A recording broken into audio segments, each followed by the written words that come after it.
Hello, everyone, and welcome to the Spurs Up Show, the best Gamecocks podcast on the internet. Today is Monday, January the 18th, 2021. On today's show, I break down a busy weekend in Gamecock sports. Coaching staff news, we start there as Jimmy Lindsey has been named hired as the defensive line coach for Shane Beamer's staff. Also, a former Gamecocks linebacker joining as an analyst, and, of course, more coaching rumors. You know they never stop. A director of player personnel for South Carolina possibly headed to the Texas Longhorns, all that and more. Also, we're talking Gamecocks basketball. South Carolina falling in a really tough one Saturday night over the weekend, 85-80 to LSU. I'll break down the game, my thoughts, what it means for South Carolina, and why I'm still high on this Gamecocks basketball team as they navigate themselves through SEC play. Also, news and notes to get into, including South Carolina picking up a big player on the defensive line via the transfer portal. We got your listener questions as well, and I'm really excited, guys. We've got a fantastic interview that I had a couple of months ago, but if you remember, I put it on the Patreon page. Well, I'm bringing this one to life. A lot of you have asked for it. You've wondered where it's been. Former Gamecocks running back Mike Davis. No, not the one with the Panthers, the OG Mike Davis. I chatted with him back early October. Again, it was part of a Patreon initiative I was pushing. So that interview never actually went out to the masses, so I'm putting that one on the show today, letting you guys hear that again. It was a phenomenal conversation. I want to make sure all of you guys here, again, a lot of you have asked, you are now receiving the conversation with Mike Davis. Mike, a phenomenal dude. He came in studio, by the way. Great conversation, one that I know you guys are sure to enjoy. So sit back, relax, and enjoy the show today, guys. We've got a packed Monday, and it's all brought to you by our friends over at Upstate Movers Group. Guys, Upstate Movers Group, superior moving service. They bring care and attention other companies can't offer because they're just too busy maintaining trucks and profiting off of them instead of focusing on service. Guys, service is what separates Upstate Movers Group from the competition. By the way, they're not a trucking company. They are a moving services company, and they're also employee-owned co-op. Their movers are paid twice the industry average, and everyone in the crew is just invested in the success of the project as you are. They have dedicated professional crew members, and they also offer black glove service, guys. They offer end-to-end packing services, custom crating and packaging for special items, and cleaning services as well. They are founded by Greenville natives and University of South Carolina alumni, so a Gamecock-owned small business. They also offer 20 years of project management moving experience, and they can offer logistics and solutions that traditional moving companies simply do not have the skills for. Guys, whether you're in the upstate or across the state of South Carolina, if you have any moving needs in the year 2021, be sure to check out my friends over at Upstate Movers Group. You can find them on social media, of course, at Upstate Movers Group. And if you have any questions, check out their website, upstatemoversgroup.com. That is upstatemoversgroup.com. The show is also brought to you by our friends over at MyBookie, guys. It's that time of year. We had NFL playoff football all weekend long. And guys, it's that time of year. Divisions are decided, championships are crowned, legends are born. It's time for the NFL playoffs, guys. You've waited, you've watched all year as your team rose to the top or fell to the bottom, but now it's your turn to win big, guys. And you've heard the name just about everywhere. MyBookie. They're the industry's leading online sportsbook and casino. And it's not hard to understand why, with thousands of lines to bet on all your favorite sports, NFL, NBA, college football, check, and check. MMA and soccer. Hey, they've got that too. They got all the latest odds, period. Take advantage of MyBookie's prop builder and live in-game betting where every single run, throw, and touchdown is another chance for you to put cash in your pocket, guys. You can visit their mobile-friendly website today and get your deposit matched halfway up to $1,000 just by using the promo code Gamecocks. That's promo code Gamecocks when you make your first deposit, guys. And the best part is this. They make it simple with a variety of ways to deposit instantly, including credit card, bank transfer, Bitcoin, and more. Whether you're at home or on the go, on your laptop or your phone, it's not too late to make your New Year's resolution a resolution to get paid, guys. Bet, win, and get paid at MyBookie. Let's get it.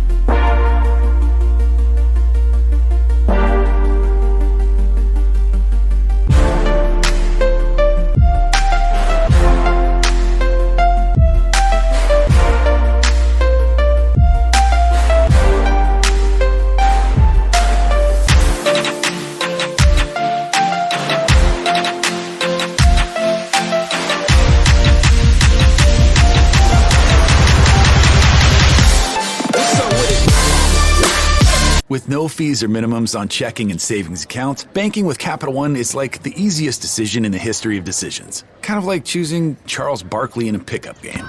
We'll take Barkley. Ha! First pick. Sorry, kids. Yep, even easier than that. And with our top-rated app, you can bank anytime, anywhere, making Capital One an even easier decision. Okay, here's the plan. Pass me the ball every time. This is banking reimagined. What's in your wallet? New consumer accounts only. Approval required. Terms apply. Capital One N.A. member FDIC. PPG, the paint pros know and have trusted for over 135 years, has added something new to the mix. An extended lineup of PPG products now at the Home Depot, like PPG Speed High, Multi-Pro, and Breakthrough. In stock, available for easy pickup. Or, to make things even better, we can deliver right to the job site. A new lineup of PPG products, ready to go, ready to work, available now from the Home Depot. How doers get more done. U.S. only.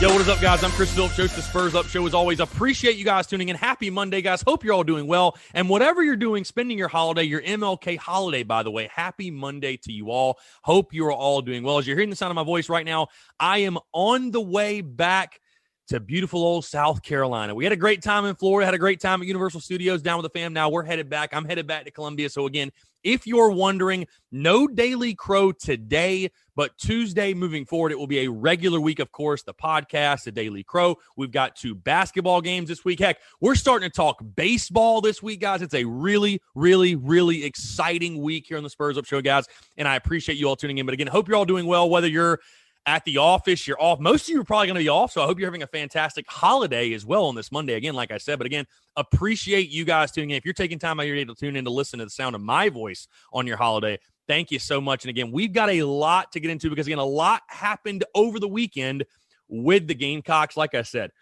I'm currently on the way back to South Carolina. We had a fantastic time. It was really nice to get away, but I'm actually itching to get back after it, itching to get back in the studio, itching to get back talking with you guys every single day. I really miss it. I really do. It was really nice to detach, get away, all that good stuff, but really, really excited again for this week. So without further ado, let's go ahead and dive right into it. And I was debating back and forth, should we start with the coaching search stuff? Should we start with basketball? We got to start with the coaching staff news, though, because as I was going through, I was recapping the weekend. I was like, man, a lot happened, especially Friday night. I don't know what it is, by the way, about Shane Beamer. And I'll continue to make this joke because he continues to do it. I don't think Shane Beamer sleeps, by the way. This man is working at all hours constantly, which I love and I hate, because I'm sitting there Friday night at the theme parks, hanging out in Florida, trying to quote unquote detach, right? It's basically impossible for me, but trying to detach as much as possible. And this man's out here dropping coaching news at 9:30 at night. And I'm like, Shane, cut me some slack. Do me a favor. And he's been doing that the entire time with the coaching staff stuff and everything going on. But hey, it's all good. We love it. Let's start first, though, what happened early on Friday. This came out, of course it came out after the podcast dropped, because when else would it come out? Shane Beamer loves to line up with my schedule, of course. But South Carolina naming its 9th on-field assistant, just one remaining now, as Jimmy Lindsey hired as the defensive line coach. And guys, let's dive into it a little bit of him. Comes from Illinois, spent one season in Illinois. Really, the connection and the tie here is this. Lindsey was at Western Kentucky for 3 seasons, where he worked with current Gamecocks defensive coordinator Clayton White for 3 years. Was the defensive line coach there, coached defensive ends, recruiting coordinator, all that good stuff. So I think no surprise that Clayton White was a guy who got this job. Now, I will say this. My initial reactions to this, and again, I'll say first things first, save you guys the drama. I think it's a good hire. Like, I'm not upset with the hire. I think it's a good hire. Would I have liked to have seen a couple of former Gamecocks get a shot when I think of Travian Robertson, when I think of Cliff Matthews? Absolutely.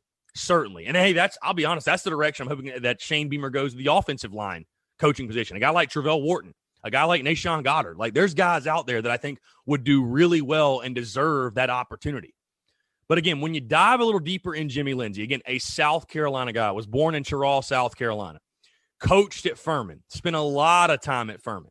And again, yes, of course, he's going to coach the defensive line. Mike Peterson's actually going to move over and coach outside linebackers and defensive ends. Clayton White is going to do inside linebackers. And of course, Torian Gray will do defensive backs.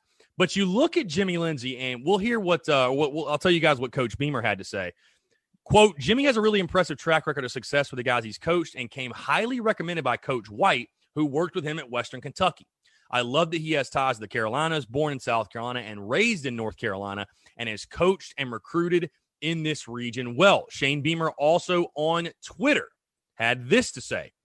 Excited to have at Coach Lindsey and his family with us in Columbia. Great to have another native of the Carolinas on our staff. Veteran coach with tons of recruiting experience in our region. Again, it sticks very much to the theme and the culture that Shane Beamer is building at South Carolina. He wants guys that want to be here. He wants guys that want to be in Columbia. And I definitely think that connection to the Carolinas, and of course the connection to Clayton White. I mean, let's be honest, that's probably a big reason. And Clayton White being the DC, he should have that pick, if you will. He should be able to go through and say, hey, I want this guy here, I want that guy there.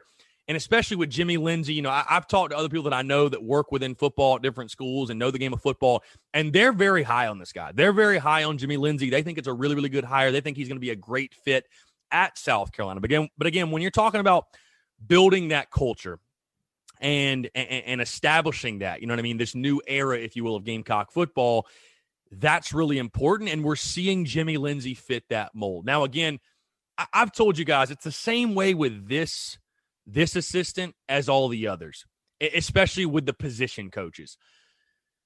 I'm going to be behind Coach Beamer no matter who he brings on, because especially with the position coaches. I mean, listen, I've never seen a team lose a game and the next day or that week on social media, the hot talk is, oh, the position coach is to blame. No, the blame falls on the head coach. The blame falls on the coordinator. So you're not really going to see me go crazy one way or the other. Like, I'm not going to try to sit here for 30 minutes and sell you guys on why Jimmy Lindsey is the best hire we've ever made in the history of our school. And, he's the best defensive line coach in the country.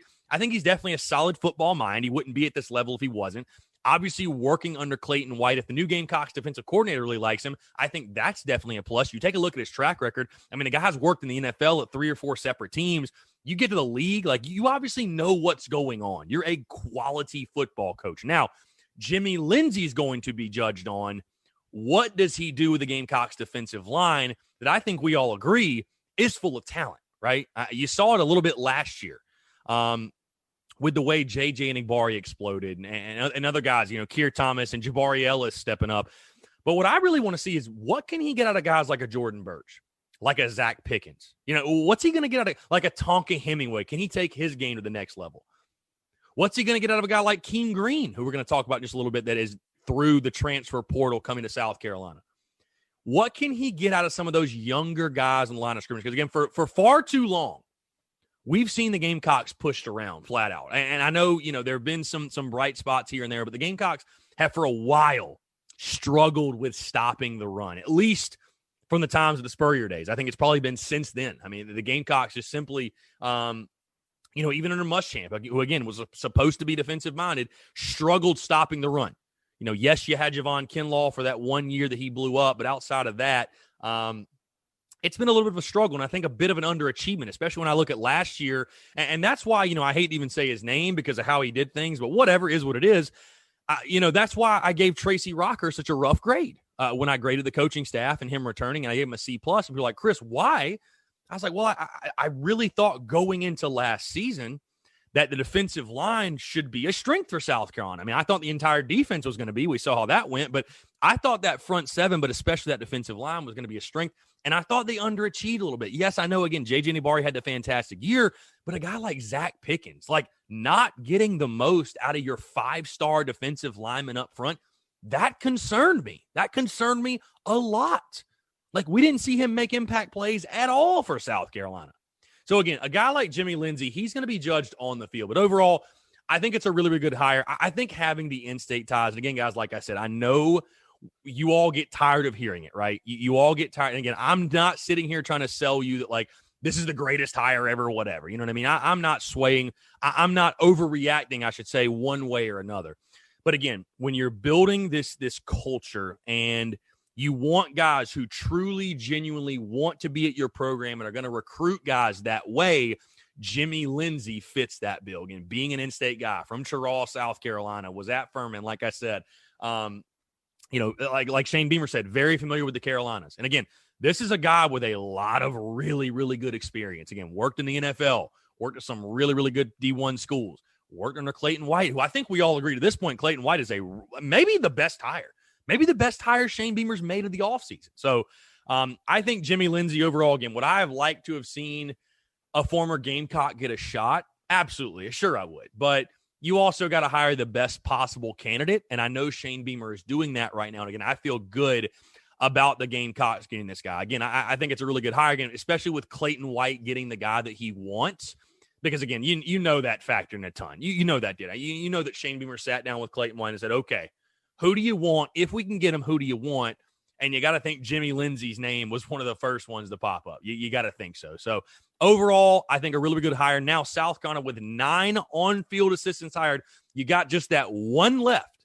And knowing Shane Beamer, hell, he might have dropped it right now as I'm recording this, because Shane Beamer loves to drop news right when I'm in the middle of something or make me look stupid on the podcast when it's outdated. So, Shane, just bear with me. Just wait until like Tuesday or Wednesday this week. Give me a little bit, right? Give us some time to settle in, just relax a little bit, and then you can drop it, and then we can all go crazy and we'll react in the podcast. But anyways, no, seriously, though, you got one coaching hire left. That is the offensive line coach.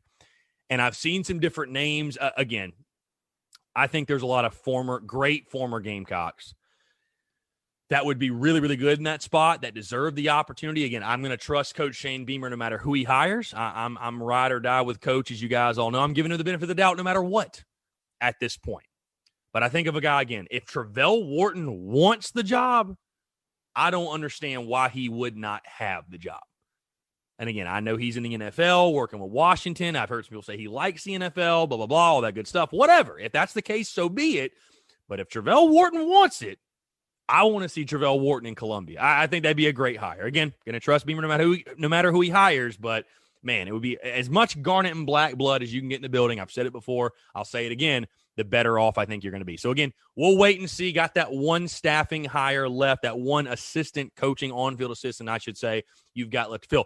That wasn't the only big piece of coaching staff news over the weekend, though, and some really positive news, something that I know fires up Gamecock fans. It definitely fires me up. Former Gamecocks linebacker Shaq Wilson joining the staff as an analyst. And, I talked about this after Byron Gerardo got the job on the strength staff, coming back. He's going to help, obviously, on the strength staff. And I thought to myself, and I said this out loud, that you got to get Shaq Wilson, too. It makes you feel like such crap to see these former Gamecock players, some really great players, by the way, that played during your best run in school history, working for an SEC East rival. Like, it just kills you in Byron Gerardo and Shaq Wilson. And now you have them both home. A fantastic move by Shane Beamer. Again, practice what you preach, and Coach Beamer's doing that, building that culture, getting guys in there who know what South Carolina looks like when it's at its best, who know what this program can be. Right? Like, he's a man of his word, obviously. He's doing that. And again, Shaq Wilson, somebody that, again, you guys have heard the interviews. I've talked to so many former Gamecock players, Gamecock greats that played in that era and played with Shaq Wilson. And I talked to, it was Vic Hampton. Vic Hampton most notably said something about it when I asked him about Shaq Wilson. And we were talking about getting former players in the building, and I mentioned Shaq's name. And he was talking about that he thinks Shaq Wilson is the most underrated Gamecock ever, or at least one of the most underrated for what he did for that defense. He was the quarterback of that defense. So I think getting him back in the building, like I said, you've seen all the former player reactions, and it's only a positive. It's only a plus when you can get those guys back in the building and have them making an impact and making a difference. And again, these are guys you don't have to question where their loyalty lies. You don't have to question, what are they in it for? Do they care about the program as much as you'd like? No. These guys, they want nothing more than to see South Carolina succeed. They want nothing more than to see Shane Beamer have tons of success. And they're going to bust it and do everything they can to make sure that happens. So, I think we all agree, but the decision to bring Shaq Wilson home and to join the staff, like I said, as an analyst, that is a fantastic move. Just a beautiful move by Shane Beamer. Glad he did it. And I hope we see more of it. I hope we see more former Gamecock players, especially from that era, joining as analysts. Again, I've mentioned before, there's guys out there that want the opportunity, that deserve the opportunity, that I think would do well with the opportunity. And so we'll see what Coach Beamer does from here on. But again, adding Shaq Wilson, again, you added Byron Gerardo last week, but getting Shaq Wilson as well, pulling both of those guys from Tennessee, I think that was a no-brainer. I think that's one of those things. That's almost like a premeditated move that once Coach Beamer got hired and got the job, he kind of knew, like, okay, I'm definitely doing this. It's like, there's no way I'm going to line up against Tennessee next season and see two guys that I recruited on the other sideline against me. There's just no way. There's no way I'm going to allow that to happen. So I think it's a great move. Last thing really quickly on the coaching staff news, and then we'll move into basketball. A person or a coach, director of player personnel, I should say, leaving South Carolina. Drew Hughes is headed to Texas. Not a ton on this to say. Yes, it is a key piece because your director of player personnel has a ton of different responsibilities. Is it something that I'm necessarily worried about? No. Again, I will say this. I do understand Gamecock fans' frustration because especially I think it was late Friday as well. There were some rumors in regards to Mike Peterson might bolt for Florida because they're looking for a linebackers coach or whatever because Mike Peterson is an alum of Florida. And I understand that fans are a bit restless because it feels like this coaching search thing, this coaching staff assembly, if you will, has been going on forever and ever. And it's just like dragging out, right? We're just like, we just want to know who our coaches are. Like, I totally understand Gamecock fans feeling that way. But it's almost just like nature of the beast. You know what I'm saying? It's kind of a nature of the beast. And, you wish a guy like Drew Hughes the best. It's confirmed at this point he is headed to Texas. He's going to be their director of player personnel. I would assume. And again, that's somebody who does play a big role in recruiting and analyzing players and analyzing talent and say, hey, we need to go after these kind of guys. These are our deficiencies, et cetera, et cetera. But I think South Carolina will be fine. I don't think it's anything for fans to necessarily worry about. That's more so like housekeeping for Shane Beamer. Now he's just got to go. That's just another thing added to Shane Beamer's plate, which I'm sure he really appreciates.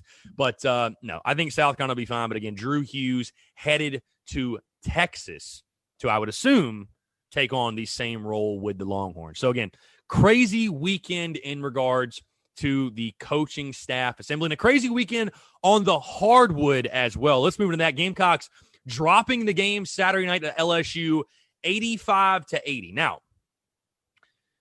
I picked South Carolina to lose this game, as you guys all know, 74-70. So the game went very, very similarly to how I expected it. What I did not expect in this basketball game was for South Carolina to jump ahead the way they did. I truly, yes, I expected the Gamecocks to fight. I expect them to come out inspired, even with all the adversity against them. No Frank Martin, not your entire roster, all of that. I expected South Carolina to fight, but did I expect them to come out and look the way they did? No. And what's crazy to me is I was sitting there even like midway through the second half, and South Carolina, still has the lead. I'm like, this goes against all logic and reasoning, honestly, and not in a negative way, just sitting there thinking because, I pick these games not because I'm like, oh, I want to get this many clicks or views or make people feel this way or that. I'm just like, I look at the game, I make a pick, bottom line.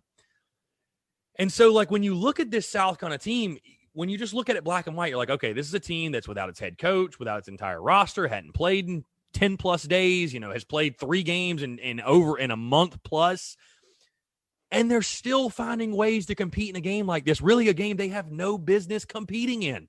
I mean, really, when you think about it, everything going against South Carolina, all the adversity, there's no rhyme or reason that the Gamecocks should have ever been leading that basketball game. I will say this, and this is all on the positive side. I know I'm starting this thing off positive, but it speaks to the culture and the type of character that Frank Martin's team does have. Because, again, this team has had every reason to fold. And, I'm talking about fold like just not show up.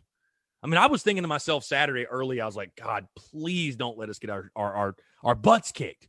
Because I was like, dude, with all this going on, the adversity, it'd be really easy for this group of guys right now to just quit.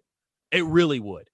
And we're talking about a losing effort here. Again, 85-80, South Carolina falls to 3-3, 1-1 in the conference. LSU, meanwhile, is 10-2 and 5-1 in conference. It's really tough for me to sit here and beat up on these guys, because they are going through so much. And I'm not trying to talk about moral victories and say losing's okay. And I'm not saying, trust me, anybody who's listened to me for long enough knows that ain't what I'm saying. I'm as tough as they come on this. Like, I don't believe in any of the moral victories. Like, who cares when anyway? So what, now what? You know what I mean? Like, nobody, I'm a big believer in my personal life. Hey, nobody cares about your problems. Don't tell people about your problems. 80% are glad you have them, and 80% don't care, and 20% are glad you got them. You know what I mean? Don't tell people about your problems, but being realistic, like what this team has battled, the adversity it's fighting to go into Baton Rouge and play the type of basketball they played. I know, and this is a team. Listen, I think this is a really good basketball team. I think this is a tournament team. I really do. I think this is the makings of a tournament team, because I think what you're seeing, and I was thinking about this early in the game, and like I said, all the way through until South Carolina lost the lead. When I said there's no rhyme or reason, I think it comes back to this. I think this is a group of guys, because you think about it, Minaya, Kusnard, Lawson, Bryant, Hannibal, Moss, Levesque. These are a bunch of guys who have been around each other for a while at this point. Some of these guys have played together for 3 years. And I think what you're seeing is a bunch of guys who really like each other, who have a ton of chemistry, who feed off one another. And I think you see that in their play. I think you see that in the way the Gamecocks play the game of basketball. I really do. With the distributing the basketball, the way they move the ball around the court, some of the passes they're making. It doesn't look like a team that hasn't played in 10-plus days or only played 3 games in the past month plus. The way they play the game, I think the chemistry, I think it speaks volumes to the chemistry on this team. And without going any further, I got to first things first really give all the props in the world. Keyshawn Bryant, again, it goes beyond all logic. His first game of the year, this dude went off. I don't know if the rest helped him out. I don't know what it was. 26 points. He had 7 rebounds, 4 blocks. I mean, 5 for 8 from the free throw line, 10 of 18 from the field, made a three-pointer. Dude had a career night in Baton Rouge. You look at A.J. Lawson, a ho-hum 22 points. And then Kusnard with 5. He didn't do a ton, only played 17 minutes. Justin Minaya with 12, Lebeck with 12. You were without Jalen McCreary, which really, really hurt you. I think it really hurt you down low. But, here's the thing. You go on the road, and it's tough to win on the road in the SEC. They say, like, when you win one on the road in the SEC, it's like you won 2 games. You basically won a game and a half on a team. And, 45, you shot 45% from the field, 27% from 3. LSU shot 46% from the field and 39% from 3. The big difference in the game, let's talk about the free throws. And listen, I'm not one. You probably see me tweet about the refs less than any other account. You probably hear me talk about the refs less than anyone else, because I honestly, I feel like, who spends their time complaining about refs over and over and over again? Losers who are looking for an excuse of why they're not winning. That's who just constantly complains about the refs. But man, it's hard. Like, it's just so tough to watch these games where you're like, LSU shot 32 free throws to your 14. How does that make any sense? That's the difference in your ball game. LSU made 14 more free throws than you. That's the difference in the ball game. But again, when you go on the road, it's going to be home cooking, especially at a place like LSU. You got to expect those type of things. And what's unfortunate is I think South Carolina played well enough to win the game. I really do. I think South Carolina played well enough to win the basketball game. But they got cold at the wrong time and played sloppy and played just – it was a different team. That last 5 minutes or so, it was a different team. And you simply cannot have a cold spurt like that against a team like an LSU in their building. You just can't do it. LSU, 51 second-half points. I thought in the first half defensively, especially against a guy like Cameron Thomas, which is crazy. I'm looking at the stats, and I feel like South Carolina held Cameron Thomas in check, and he had 25 points. That's how good he is. Like, that's how good of a player he is. That just goes to show you how dangerous that guy is. I feel like South Carolina contained him. That was one of my things, right? And I thought South Carolina did that very well early on. I thought we did that extremely well. Frustrate the freshmen. It felt like every shot for LSU was contested. Every single one. Every single one. I thought we were getting in Thomas's face all night, and he had 25 points. Like, guys, give LSU some credit. I know fans are frustrated. Give LSU some credit. That's a really good team South Carolina went toe-to-toe with. But this one stings a little bit more than we expected because it was right there. It was right there for the taking. You had it. I mean, you had it. It was just take it. Just take it. It's right there. You couldn't do it for whatever reason. And again, I think the Gamecocks played a good game Saturday night, but you just got cold at the wrong time, and you can't have a 5-minute. You can't play. You got to play a complete game. You got to play 40 minutes of quality basketball. You can't play 35 quality minutes and 5 crap minutes, and that's what happened. I know free throws were an issue. Shooting down the stretch was an issue. Defense was an issue. It happens. You played a really good team at their place. It happens. So again, here's the thing now for me. The biggest thing, and I don't know when Frank Martin's going to be back. I have no idea. And I think Bruce Shingler, by the way, shout out to him, did a fantastic job. Did a great job. This entire team, like I said, coming together with the adversity, with no Frank Martin, with everything you're facing, I think they did a really, really good job coming in this game and damn near getting a really, really big road win. Now, though, the main priority, the number one priority for this basketball team is this. You can't let this LSU game beat you twice. You can't. You got to find a way to flush this one. As tough as it was, as rough a game as it was, you got to flush it. You got to forget about it. You got to move on because you've got a road matchup tomorrow night at Missouri. You go on the road to Como, you get the win. We forget the LSU game ever happened. Boom, you're right back on a roll. You're 2-1 in the league. You got Auburn at home on Saturday. You got momentum. You got excitement. That's a big game in your house. You never know.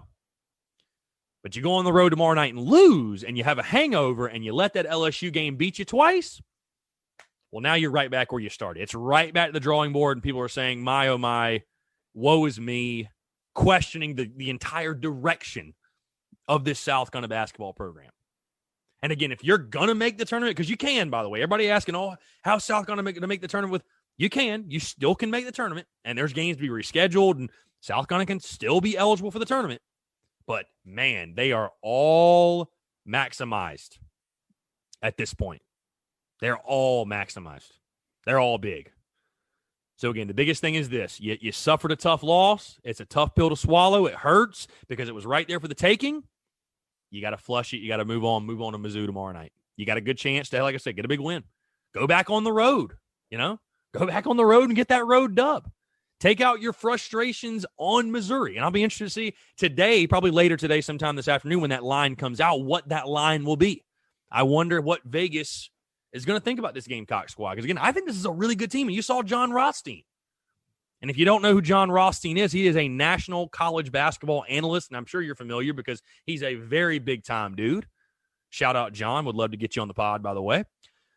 John tweeted after the game, South Carolina assistant Bruce Shingler did yeoman's work tonight. Gamecocks battled LSU to the wire. Give that team Frank Martin back in 2 weeks of practice, and it's a clear NCAA tournament team. I think he's right. Like, dude, you see it, right? The pieces are there. Like everything we talked about in the preseason, the pieces are there. There's no doubt. Like if this team played a full schedule to this point, if they had a full non-conference schedule even, dude, I mean, I think this team would be dangerous. This team's dangerous right now. But again, that's all fine and dandy, and we can all pick apart and pull the positives from the LSU game, which is what I'm doing. I know a lot of people on social media are being negative about, and that's fine. Like we obviously can be critical. I mean, of course, you got to find a way to close. You have to. When it's there, you got to find a way to close. You got to take that next step. You got to close. But you can be positive and you can look back on the LSU game in a positive light and say, man, that was a really great performance. Didn't go our way, but you saw the spark. You saw the ray of light there from this team. If you beat Mizzou tomorrow night, that's the priority. You have to beat them. You have to win that game. That is a must win, in my opinion. Because, again, if you lose that game, all momentum is gone. Question marks surrounding your program, surrounding your basketball team, surrounding this season. You're right back to the drawing board, and all hell is going to break loose. So, got to find a way. You can't let LSU beat you twice. I think this is still a really good basketball team, but you got to find a way to get a big win tomorrow night in Como. All right, let's move to some news and notes really quickly. Just one quick note, but it is a big one, literally and figuratively, as South Carolina picks up a defensive line commitment enrollee, if you will, from the transfer portal. The name might be very familiar to you guys. Keem Green, coming to South Carolina from the transfer portal, 6'5", 320-pound junior from Sumter, South Carolina. You guys might remember him, by the way. So he went to Highlands Community College and was being recruited by Will Muschamp and company, I believe in 2018, and had some issues. I think couldn't get in or something happened, whatever. He ended up going to Nebraska. So he has hit the portal once again. He has come to South Carolina. From what I've heard, he's already enrolled. So a big pickup. I mean, a big pickup from Shane Beamer. The kid is, again, from Sumter, South Carolina, going to give the Gamecocks, you lost Keir Thomas to the transfer portal. Him going to Florida State, you replace him right here with a guy who's 6'5", 320. I mean, I think that's a win for the Gamecocks. I think overall you're in a good spot. I think Keem Green's going to be a really nice addition. Again, what type of impact will he have? I don't know. I'm not saying he's going to be an All-American, All-SEC even type of guy. But at this point for South Carolina, you need bodies. Like, you just flat out, you need bodies. That's what the funny part is. When people ask me, Chris, who are we going to pick up in the portal? Who are guys we should be targeting? I'm like, dude, I don't want to sit here and say that, like, we should just take anybody. But, man, we should take anybody who can help us. We should take anybody who can help us win games, who can be an athlete.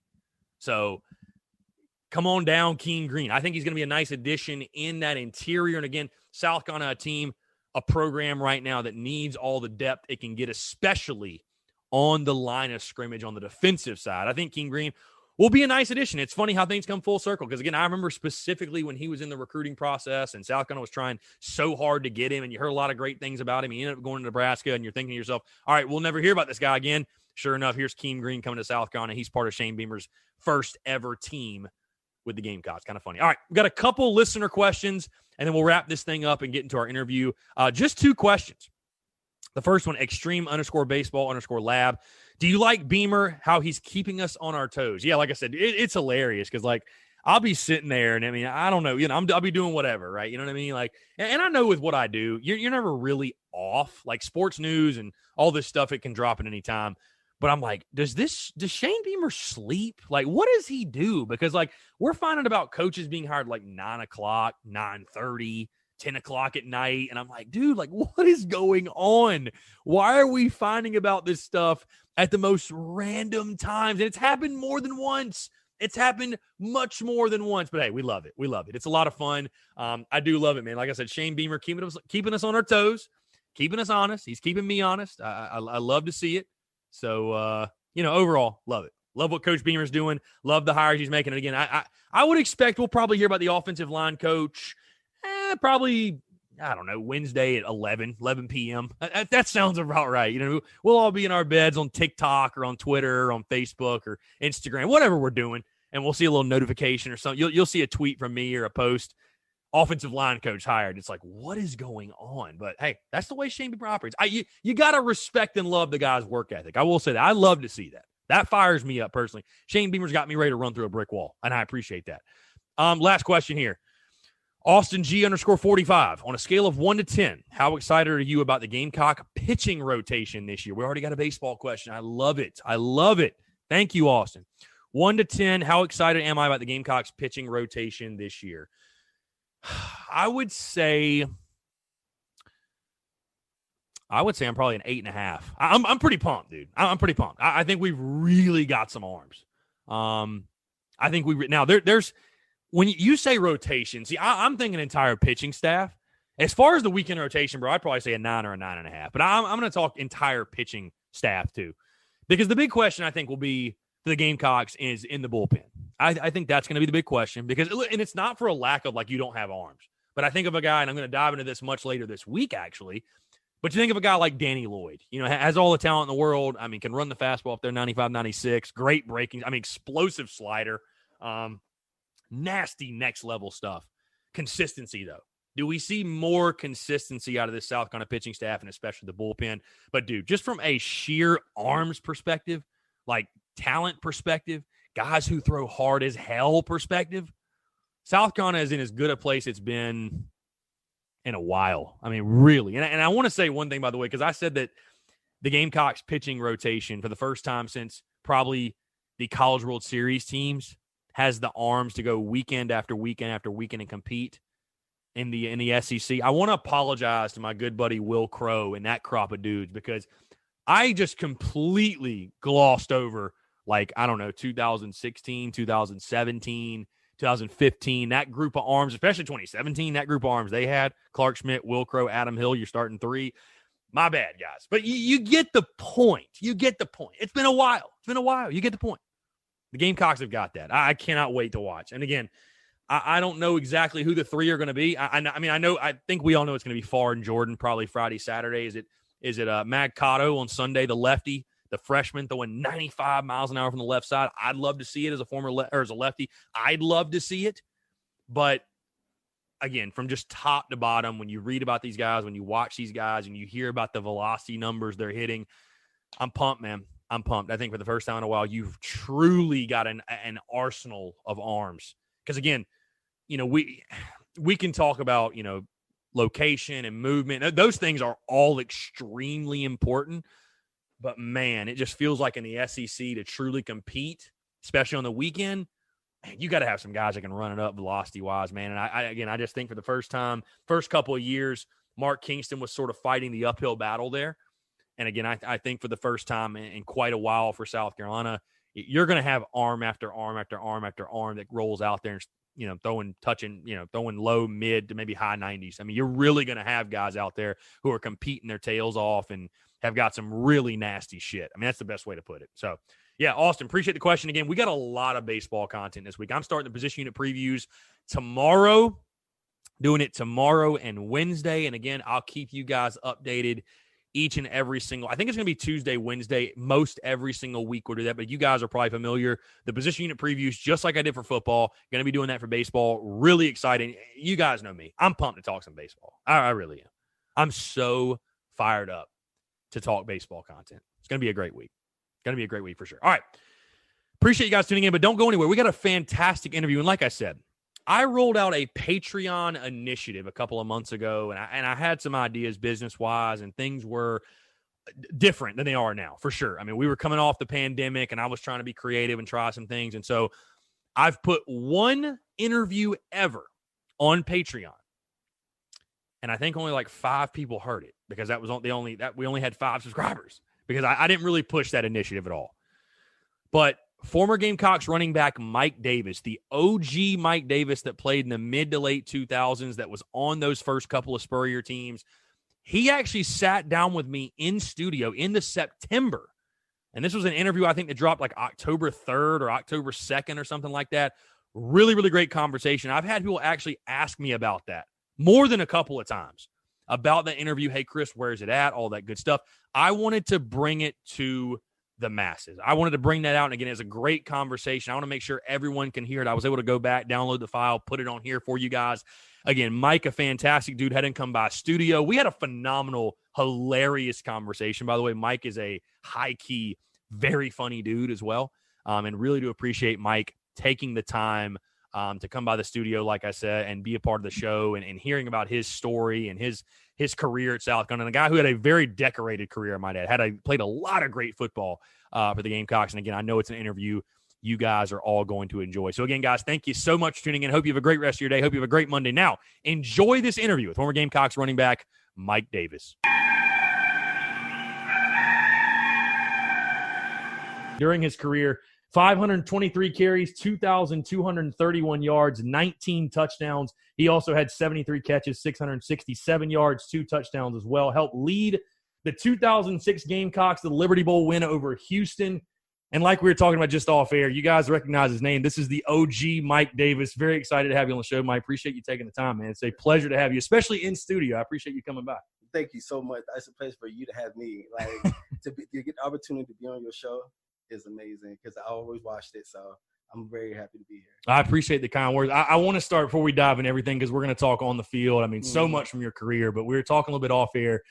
I look at you as the OG Mike Davis, and I was talking to you kind of like I guess the history of my fandom is like growing up when I was about 11 or 12 is when it kind of clicked what Carolina football meant. I really understood, and that was around 02 or 03. So those first Spurrier teams were kind of like the teams I grew up watching, and so that was obviously you. We were talking about your teammates, Dacus Turman, Corey Boyd. Like, I feel like those first Spurrier teams sort of hold a special place in Gamecocks fans' heart because you guys accomplished so many firsts that really laid the groundwork for what happened. But I want to ask you, how funny is it for you, not only does the guy on South Carolina's team that was very successful have the same exact name, plays the same exact position, and I was joking with you, like, yeah, you go to Google, all you see is number 28. You don't see any number 25. What's up with that? Man, I don't know. I mean, he's a great running back, so I definitely pay him his dues. He also is in the NFL. I don't know if he's there now. But, Panthers. Yeah, Panthers. Yeah, he's Panthers, so I'm definitely playing his dues. So, I'll take it. Anybody say you're Mike Davis? Yes, I am. Hey, either way, they're right. Either way, it's like good. I said, the OG Mike Davis. So I want to start back in your career, Mike. Like we were talking, you're a local guy from Columbia, South Carolina, and you're a part of Steve Spurrier's first team. I know it probably started for you getting recruited by Lou Holtz and his staff, but just talk about the recruiting process as a whole because – you were a highly regarded prospect, obviously, coming up. Just talk about that process and why you chose South Carolina. I chose South Carolina. First of all, it was Rick Stockstill was my recruiter. Shout out to Rick. Oh, yeah. He's at Middle Tennessee. He's still there. He's still there. Dang, he's been there a long time. Yeah, he's done a good job there. So shout out to Rick and Coach Spurrier. First was Lou Holtz, like you said, and then I really wasn't interested at the time. Right. But once Spurrier got there and he came to the house and was very interested, and me being a hometown guy, I'm a mama's boy, so I'm definitely going to want to stay home. And play in front of my hometown crowd, it don't get no better. So how far was Willie B from, like, home for you? Like, was it, like, stone's throw or, like? Pretty much a hop, skip, and a throw. Yeah. Like, literally down Bluff Road. Right. Very nice. So, like I said, you come in that first year, and, again, obviously going from Holtz to Spurrier, I mean, from the fan side of things, it was electric. I mean, I remember people telling me, because, again, I was a little too young to remember when South Carolina first got Holtz. Obviously, that was a huge deal. But getting Spurrier was like on steroids. Massive. It was a completely different thing. Just talk about being a recruit, I guess, really in his first class or a signee in his first class, coming in as a true freshman. What was I guess you guys are just out there on the field. But I remember being at the spring game in 2005, and there being literally like 35,000 people there. And I remember because, South Carolina was so used to the T formation, just run the ball, whatever. And, obviously Spurrier brings the fun and gun, cock and fire, and all the T-shirts were out, got Spurrier, cock and fire. And I remember being at the spring game, there's like 35,000 people. And I remember, like, the first play, South Carolina drops back for a pass, and everybody just stands up, and it's like the buzz is crazy because it's like, oh, my God, we're throwing the football. Like, what was that like for you? I mean, obviously, again, you're a true freshman. You're focused on when you come in 05. Trying to win a spot. But, I mean, just you had to feel the buzz and the energy around Columbia and the team. Buzz was electric. The buzz was really electric. Every practice had thousands of people. The practices had thousands. So just the build up towards that, and then the know how Coach Spurrier is. He wants to score. He wants to go on the field. And we were excited. That spring game was very intense, to say the least, as being a freshman. Because, you're coming from to a high school, you might get 600 people.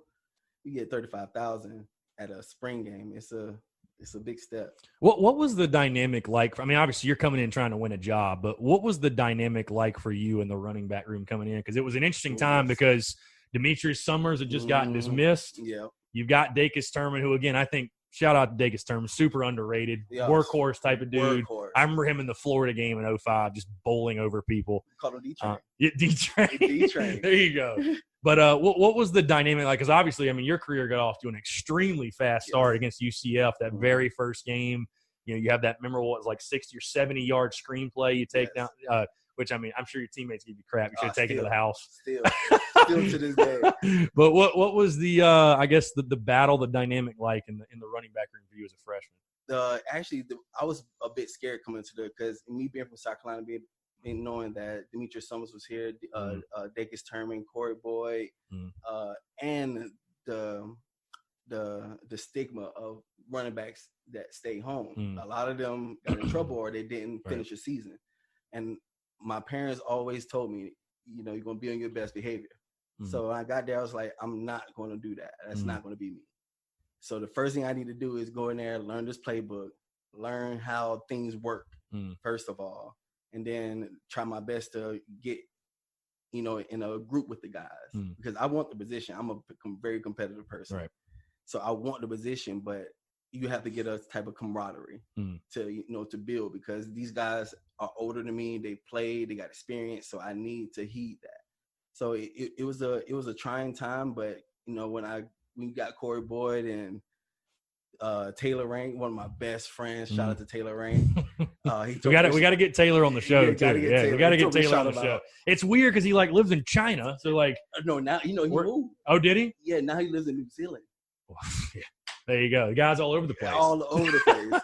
So we'll get him. We'll figure that out. We'll figure that. Yeah, you got to figure that. Oh yeah, you got to figure that out. But Taylor Rank, Bobby Wallace. Oh yeah, Speed Demon Bobby Wallace. Demon Bobby, ridiculous athlete. Yeah, ridiculous athlete. But we became very close pretty quick.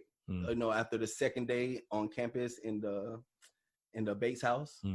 So that's really close quarters. Quarters. Yeah. So I think that was a good move for them to do, because we became very close very quick, and that helped me for the first game. For sure. Yeah. So after that run, then it was just all of him there. Yeah, I was about to say, you led South Carolina in rushing your freshman year, which I'm sure had to be, obviously one of your goals coming in, I'm sure, but when you reflected now and you reflected after the season, I'm sure you had to be extremely proud of that accomplishment. I want to switch. I do want to talk about that, but switch gears a little bit to Steve Spurrier. You got to ask about Spurrier. You played for him all 4 years at Carolina, the HBC, and obviously, it's interesting. I've had Corey on, but I've just had all different types of position groups on the offense that played under Spurrier, and the way he interacts with each of them. Obviously, we know he's tough on his quarterbacks. It's a given. He's hard as hell on his wide receivers.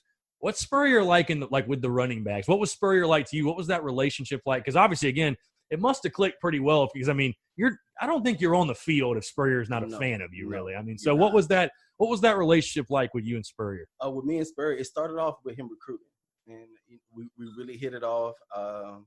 My biggest thing was, he coached Emmitt Smith. Right. So that's my idol. So I went in, willing to learn, hey, coach, what do I need to do? Do I need to learn the blocking scheme better? How do I need to get on the field faster? And I guess he took that as, me being, progressive at it. So he started and him with the running backs you think he's hard on the wide receivers. You think he's hard on the quarterbacks, the running backs and the O-line, because they protect his quarterback. Right. So if you miss anything,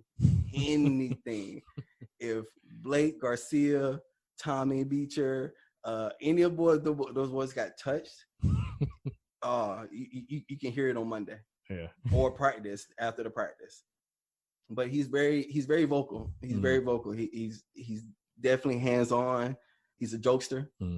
So he's going to pick at you. He's not going to berate you, but he's going to pick at you a bit. Did you ever get it lay into you while you're? Yes. I'm sure over your time it had to happen at least once. Okay, I could tell you one time that probably every USC fan knows is Georgia 2000. I think it was 2007. We were up 14-7, and I went to dive into the end zone, and the guy hit me directly on the ball. Oh, the 08 game at Williams-Brice. Yeah, 08 game at Williams-Brice. Man, if I tell you that I got cussed out for literally 2 weeks, straight. I thought it was over with, and I come back to practice, and he's still on it. I'm like, oh, my goodness. Yeah. But, I do love the head ball coach. Coach Spurrier was one of my top coaches. And I played in overseas for 10 years, so I've had a good amount of coaches, and Coach Spurrier is one of the most knowledgeable, and my head coach, Coach Amick, that was a smart guy too. I think what people forget almost about that 05 season too is, obviously, again, you were more than ready to play. Your stats show it, but you were sort of forced into action because Corey Boyd was suspended for that 05 year. That 05 season, again, there's just so many games, so many high points we could talk about. I thought it was I guess, a nice surprise. When you look back, I'm like, there was definitely talent on that football team with Sidney Rice and McKinley. Yeah, there was a lot of there were maybe young, but there was a lot of talent on that football team. But just, talk about it. I don't feel like you could have scripted much better of a freshman season. Again, to lead the team in rushing, You beat Tennessee in Knoxville for the first time ever. You beat Florida for the first time in like 70 years. I mean, it's been forever. Mm-hmm. But just talk about that freshman season as a whole, I guess, the high points of it. I mean, what were some of your favorite moments from that first year on campus? Favorite moments, first favorite moment first day on campus is to go to Russ House and, you get your, you get to eat for free. But Sure. other than that, it's, the fans, man. Like, USC fans are some of the diehard, strongest, like, they're great fans. So when we beat actually Tennessee, it's kind of like it was building, and then we played Florida, like it was massive, and to play against like Chris Leaks and all those guys, like they should have won the national championship that year, but we stopped that. Yeah, and Urban Meyer's first season. Meyer's first season. Yeah. So that's a very big high point, and just to going around the campus and dealing with the students and the other athletes, it was a very 15 minutes of fame time. Like it was a very high point. Yeah, I mean, fans, I know still to this day think of Josh Brown's field goal, doing the Gator chomp and Williams Bryce. Like, I mean, just it's that was amazing. Yeah, it's crazy. You mentioned something, by the way, I want to ask you about, because I feel like it was your signature move, the dive in the end zone. Yes. The 08 Georgia game, like that move you did. It's not like that was. I mean, you literally did that almost every time you went to the end zone. Where did that come from? Like, because I know everybody would watch you, and it's like, a lot of times people just like, why does he does it? Why does he do that every time he goes to the end zone? A little signature, little jump in there. It's like, I'd rather get hit in the air than hit on the ground. Like, what? I mean, I guess what was that just like your thing, or like what was the thought process? Actually, it came from high school. Like my nickname was kind of Superman, so like I would always jump over people. So, and you couldn't celebrate, right? During that time at all. So I would go, and when you're in the air, if someone hits you in the air, you got more. You can give more. If you're running, it's a full-on collision. So I would just say, like, all I gotta do is get that ball right over the line. If once I get over the line, it's a touchdown. Yeah. So why not? Why put myself through a whole collision when I could just get the ball over the touchdown? It was definitely the signature move. Yeah, OG Mike Davis, because I know you guys probably played NCAA like I did. It's like when you quick square, they ought to have him jump instead of dive. Just jump over the goal line for sure. For sure. So, again, you go into the 06 season, really the rest of your career, and you're splitting carries with Corey Boyd. I mean, that was, to me, one of the better and probably underrated 1-2 punches was you and Corey. I know you already kind of talked about the dynamic of the running back room as a freshman, but just throughout your entire career, I mean, I feel like just talking to you, you're a selfless guy. You're a team guy. It's not going to necessarily bother you, like who's RB1, RB2. I feel like the dynamic was so good in the running back. And Taylor Rank also, I mean, because I think what was it? I think 07 was the NC State opener where he started the game, I think. And balled out. Yeah, did well. I mean, just talk about, though, with those guys, like, because, again, I just feel like in the SEC, you need more than one back. I mean, you just have to, because you get so beat up. You're getting banged up every single week. And you guys definitely had that with you, Corey, Taylor. I mean, it was a nice rotation in that offense. Yeah, it for anybody outside in, you would think to be selfish, but because we got together that freshman year and got a really good bond, we knew anybody who would go out there is going to make the play. Right. I just want to win. So if I'm tired, hey, I know, hey, Corey, hey, Taylor, come get me. Because if I'm tired and I go in and I fumble, now I didn't hurt the team. So I'd rather somebody who has got fresh legs, fresh wind. These guys been on the field 5-10 plays. You fresh. Let's go get it. And that's kind of our mindsets, especially with Corey. Corey helped me out. That was my big brother. I don't have brothers, so that was literally my big brother, and he helped me out so much just with life and like how to deal with things, especially with adversity. And him doing that, all I want to do is play. So I'm like, yo, if I start this game, that's fine, because I know he's still going to get his carries. Coach Spurrier and Robert Gillespie was balling on that. So they knew how to split. So I really wasn't worried that I wasn't going to get my carries on my time, because I knew what I can do on the field, but I also knew what they can do. So I really wasn't worried. Most people worry when the other person's subpar. Like nobody in the room was subpar. Right. So That was just amazing. I want to ask you about the battles against the Carolina defense while you were there, because the Brinkley brothers, Lindsey twins, Emmanuel Cook.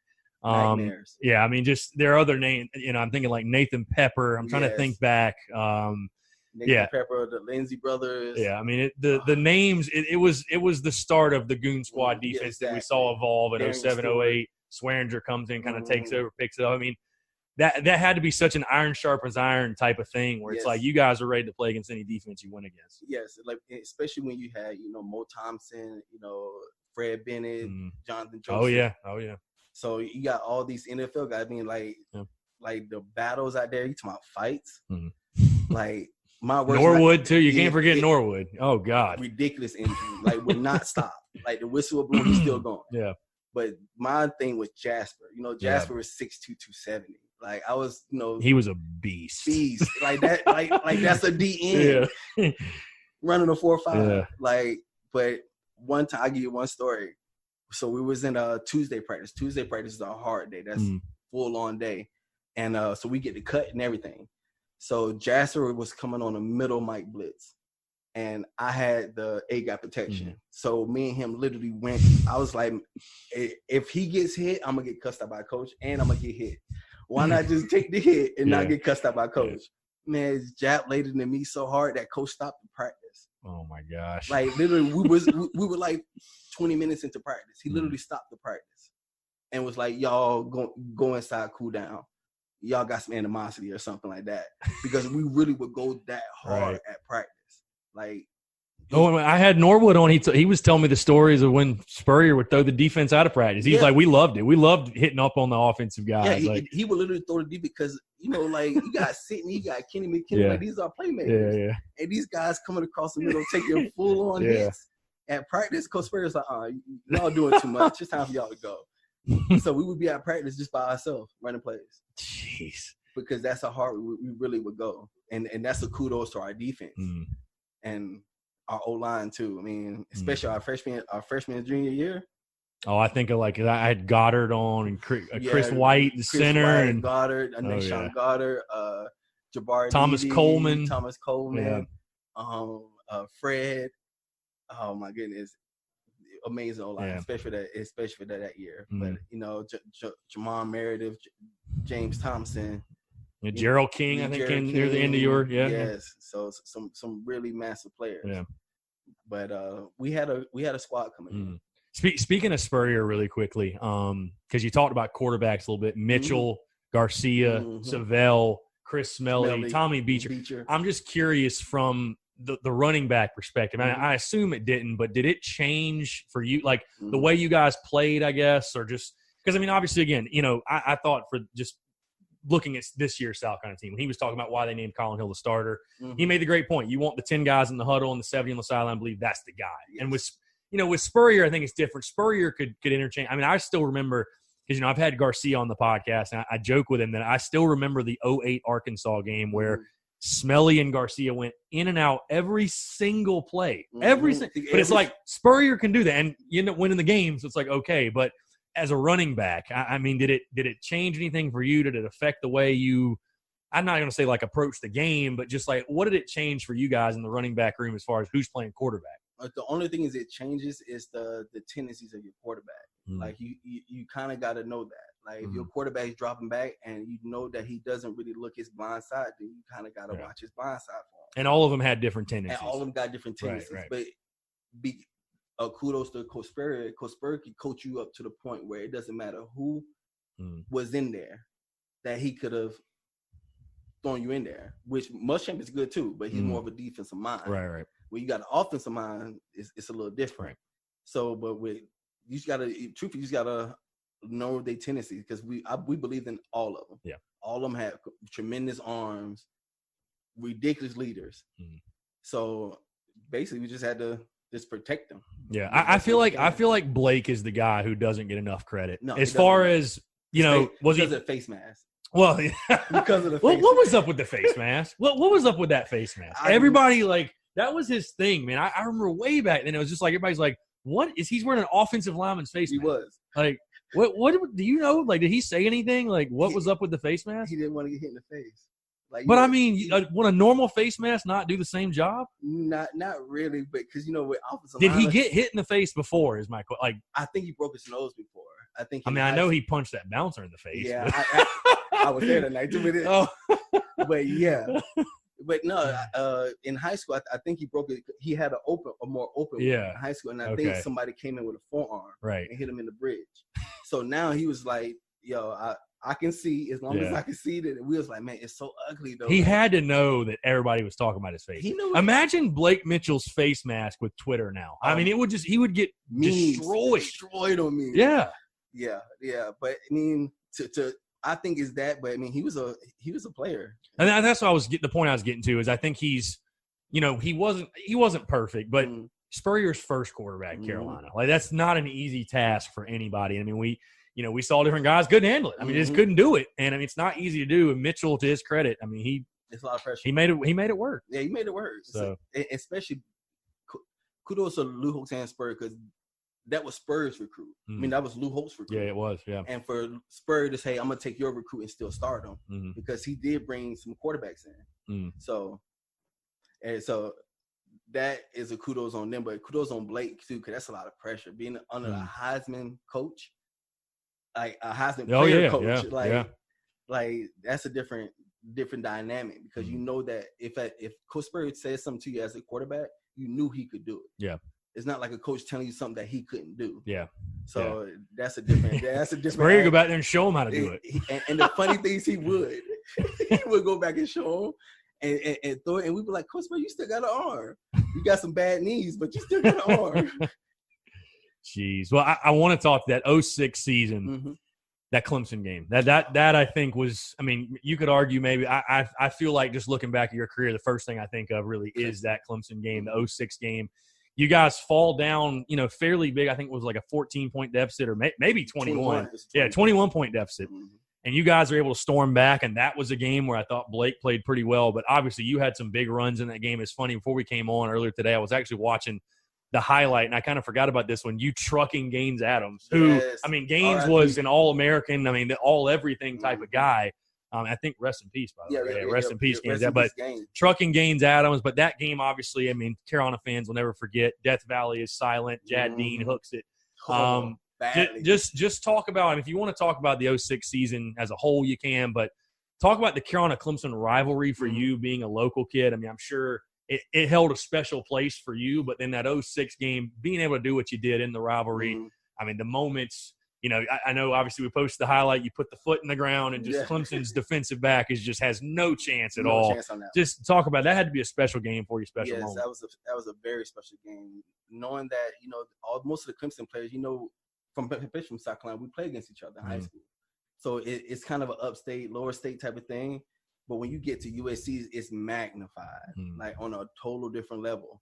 So to go into that game and to be down and to fight back and to come together as a team to beat them in Death Valley, like it was an amazing. Especially after your first year when it was such a close game, heartbreaking game. Yeah. And nobody knows, but I broke 4 ribs that game in the first quarter. The 05? Yes. Clemson game? Wow. Yes. I broke 4 ribs. Wow. But that's how much I wanted to beat Clemson. Like, we can have a loser season as long as we beat Clemson. I'm cool. So, yeah, it was an amazing atmosphere, amazing energy. Even for Corey, Sidney had an amazing game. Yeah. Kenny had an amazing game. Downtown Freddie Brown had an amazing game. Caught 4 first down, passes. So it was an amazing a top point of the season. Florida for me, just because it's been so long. Yeah, dude. So honestly, that was the first time I ever cried watching a South Carolina game. 06 Florida. That's still to this day one of the best performances I've seen by a South Carolina football team where they didn't win. Yeah. I mean, honestly, that was as well played a game as you'll ever see. Yes, see. Yeah. And to come together you did have a touchdown run that game. That's right. Yeah, you did. That's right. Yeah. So I mean, just to even be a part of that feeling, to be a part of that energy was literally a life-changing experience because now we had the confidence, like we can beat any team. Well, I was going to ask, did you guys feel like you were, really close? Because I think it was the 06 season where there was or maybe there was that 2-3 game stretch where it was like tip balls. That, I remember Tennessee won. We have you got the pick and it goes off 2 guys and they catch it for a touchdown. It's like, you're like, what is going on? You're like, you've had to feel like we're so close to kind of pushing through. And like I said, laid the foundation. I think that's what you saw in 09 and obviously 10 and beyond was like, just kind of breaking through, turn that corner. And, you guys were close for those first couple of years. You hit it right on the nail because, it felt like that. Because we're like, man, we're so good. We even got to number 6 in the nation. Yeah, that 07 year. Yeah, that 07 year. And then, going in, we have a horrible game against Vanderbilt. I'm like, man, we're so close. But, that first couple of years, it's that trying time where you gotta build. And then that 09 season, 010. Yeah. That's when they really took I want to ask you about that 07 season. I mean, what just kind of blatantly, I mean, 07 starts out great. I was at the Georgia game in Sanford. Fantastic game. Jasper Brinkley seals it with the pick. I mean, that was Eric Norwood had a big play in that game. Corey had a great touch. Just juked the dude out of his shoes. I mean, that has to be a fun one to watch in the film room. But I guess first we can talk about that game individually. I mean, going on the road in Athens. I mean, you almost had them in 05. Yes. Just talk about that one. What was that rush of emotion like beating Georgia? Because, again, that South Carolina Georgia border war, it's a lot of guys you're familiar with, and you have a lot of Georgia guys on your roster. That's an intense game for sure. It's a very intense game, especially for the Georgia guys. Yeah. Because they go really hard that week. But it was, just like you said, 05 season, we were that close. And to have them again in their house, because they beat us at our house. So to have them in their house, we got to repay you back. Yeah. So to be able to do that and to watch, because I got actually Greg Blue put me out that game. Really? Yeah. That's a name right there, exactly. Greg Blue. That's a name. Blue. Greg Blue put me. I'm never going to forget that name. Never. And I had a concussion. I will never forget it. But he put me out that game, and to sit there and watch the guys who literally put that game to sleep. That was amazing. And to hear, the Georgia, at the theme was the Georgia Bulldog Stadium. Yeah. And then quiet. Yeah. Silent. Yeah. Silent. To hear all that, and they had all the hype. So that was, and I'll never forget. That was the and I'll ask you about this because I know you guys had to get just a kick out of it. That was the year that the game is on. Spurrier taking the jab at Lee Corso, and that video played. Yeah. And I remember them playing that video on College Game Day. I mean, it's crazy. I remember this, but they played that video on College Game Day. And it was the week after you guys opened up against Louisiana Lafayette. And they ran for 250 yards. Yeah, they ran. And all the game day guys, they watched that video and they're like, Georgia's going to blow them out. Georgia's going to kill them. They gave up 250 to Louisiana Lafayette. There's no way they're going to stop that Georgia running game or whatever. And you guys get the W. And it's just like that was just so sweet. It was to get that. Because for a while, Carolina was trying to stick it to Corso a little bit. It was definitely – Coach Spurrier was definitely trying to stick to Coach Spurrier because he even told us in Huddle, we got a lot of people talking about us, so let's go ahead and show them. So he was fired up that week. He was fired up. Other than Florida week, he was really fired up that week. Oh, he hates Georgia. I mean, we know that. Yeah, sure. Exactly. He hates Georgia. So that was good for Coach Spurrier. That was great for us, but it was good for Coach Spurrier to hey, thank you for bringing us in. Now, we give you some get back, as some people. So that was amazing. Now, like I said, obviously there were a ton of highlights in 07 because you think of the Kentucky game as well, which was really just the Eric Norwood game. Oh but, just went off that game. I want to ask you, though, I mean, just in your own words, what do you think happened in 07? Because it was it started with the second half of UNC where things kind of – I mean, you still win the game, but things kind of slowed down a little bit. And then obviously, like you said, I mean, I've got a lot of friends that tell me, to this day, I remember being in the stadium for that Vanderbilt game. It was just from that point. And then you finish up, you don't even get a bowl invite. They give it to Bama instead. I mean, just as a competitor, and you're somebody, obviously, again, that you've overcame adversity, and that was adversity. I mean, just talk about, what do you think went wrong? And just I imagine that had to give you so much fuel to the fire for the 08 season. It gave me and the players a lot of fuel to the fire. The thing what was going on, it's not nothing that was going on. It's just as a team, you gotta if you get too confident, that can hurt you because now you're not preparing like you're supposed to. That 05 season, that 06 season, we were like, oh, okay, we got steps. We're in a bowl. Now we're getting comfortable. Once you get comfortable, now that's a rude awakening. Do you think that's what happened in 07? Guys got a little too full of themselves with the – because, I mean, y'all ranked 6th in the country. Exactly. Like we got really full of ourselves. I mean, and for, South Carolina, it feels good because you're like number 6. Like, when the last time South Carolina's been number 6? Yeah. So now you walk around campus, like you're feeling yourself. The hot shit. Yeah, the hot shit, like super hot. So it's just kind of you're feeling yourself, and you need a rude awakening. Like somebody has to wake you up, and that's what I think woke us up for 08. And then also with Garcia, that woke him up because like now I gotta be on my stuff, and that really shot him to another level. Yeah. As far as like leadership and being on the field, man. He took over that. Yeah, I want to ask you. I can't believe I jumped over this, but we got to go back to 06, the bowl game, the Houston game. We got to go back to the bowl game, the Liberty Bowl, to get to 8 wins in the second year. And I remember watching that game. I remember going to a Gamecock Club event with my grandfather and seeing the trophy. And like, I mean, obviously it was just such a highlight. But obviously a very offensive game, a lot of scoring, a lot of guys had big days. I know Kenny McKinley was one of a lot of different guys. But just talk about, I mean, again, to get that Liberty Bowl win with your teammates, like what that feeling was like to lock down that W. Oh, that feeling was it was well needed and well deserved because just to go, that 05 season lost to the Independence Bowl. Yeah. So to actually get that win, and especially I wanted to win for the seniors because they taught me so much. But to get that win and how we got it, it was just like, okay, it's a shootout.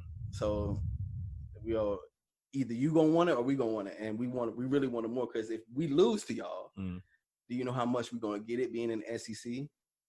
Like we're gonna get it from all angles. So it's like nah, especially with the bowl game, it's hard for defenses to stop people in the bowl game because you don't have really time to prepare, and you never played them. Right. So that right there was amazing, but Liberty Bowl was fun.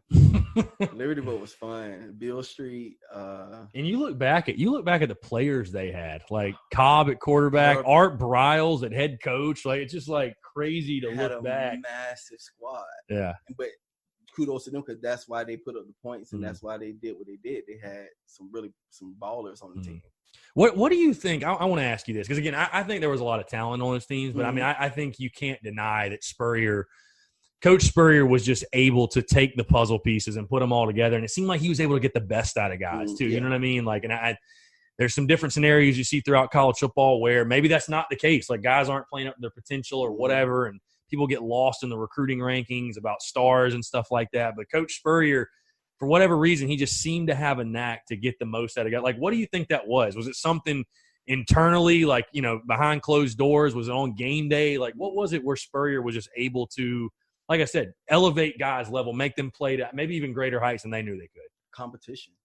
Like, he was a big – I mean, like we talked about earlier, like he played this game, at the highest level and succeeded at it. So as a player, you respect that. And to play for a coach like that, you want to do for that coach because you want his aspiration. You've coached all these legends and – I want to be one of those legends. I want to be somebody that you remember.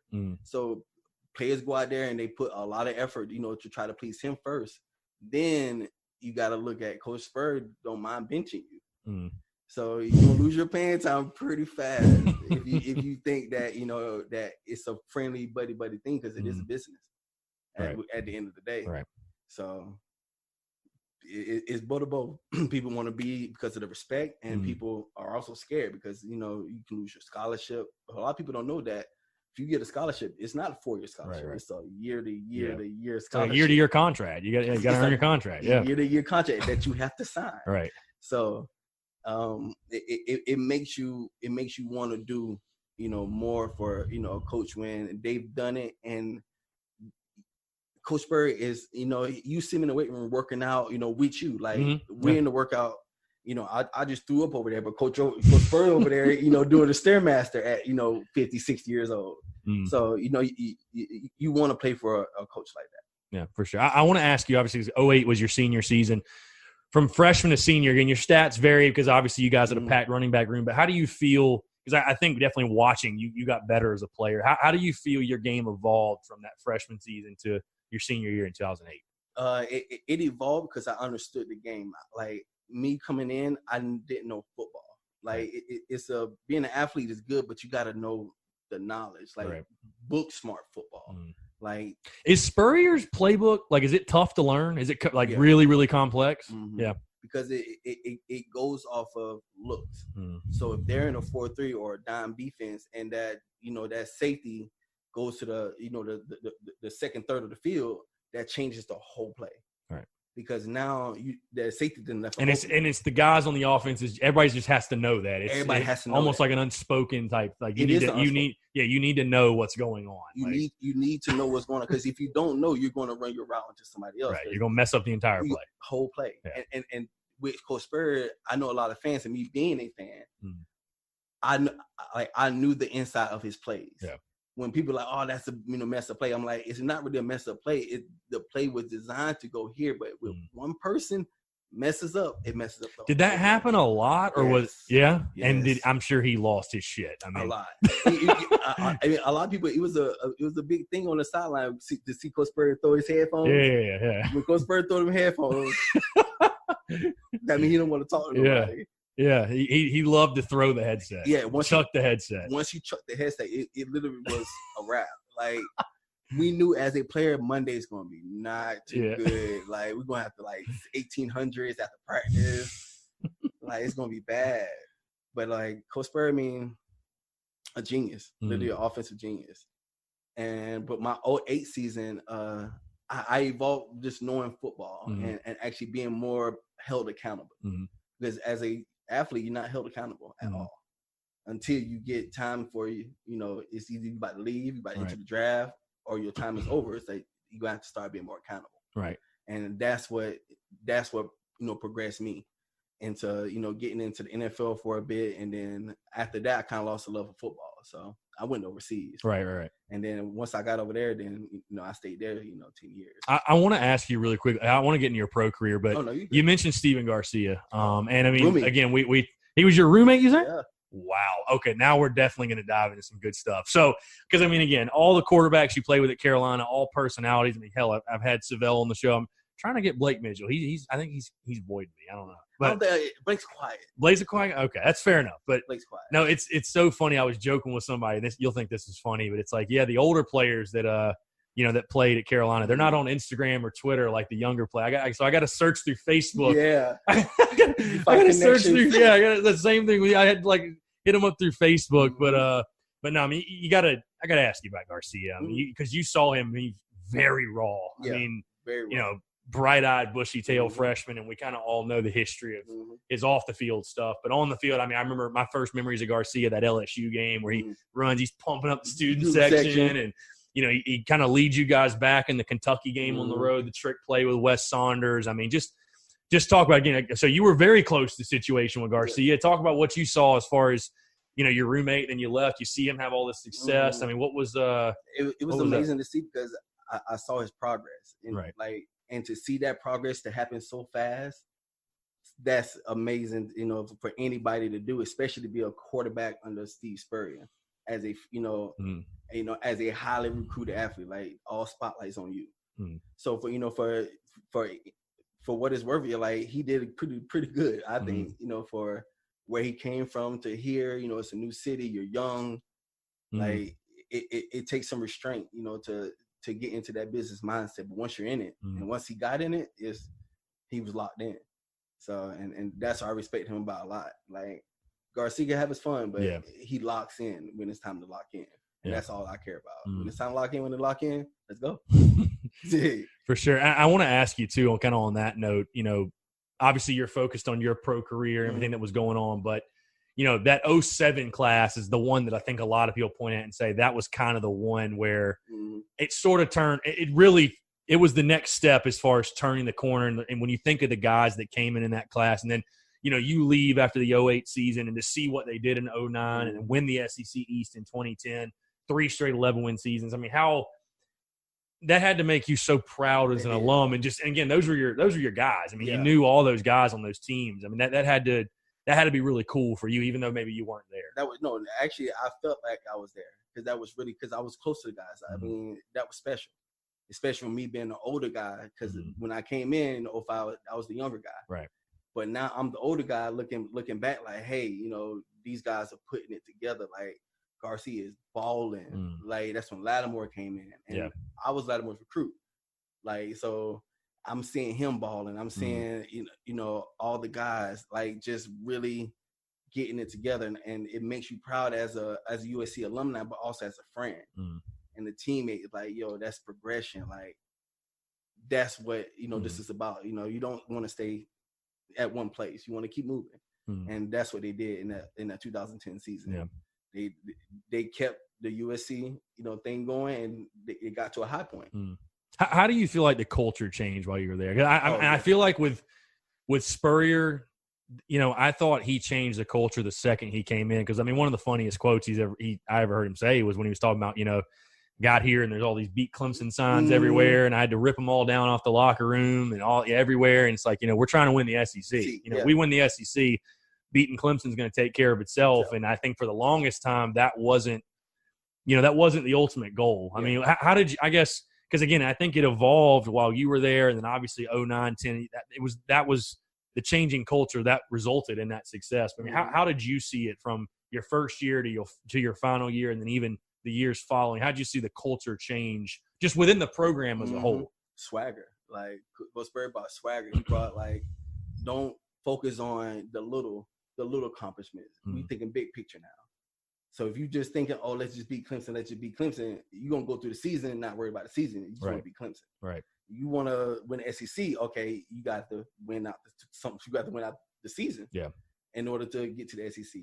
Right. And once he, brought that swagger in, he brought Under Armour in because we were with Russell, and he brought a different kind of upbeat, the fast offense.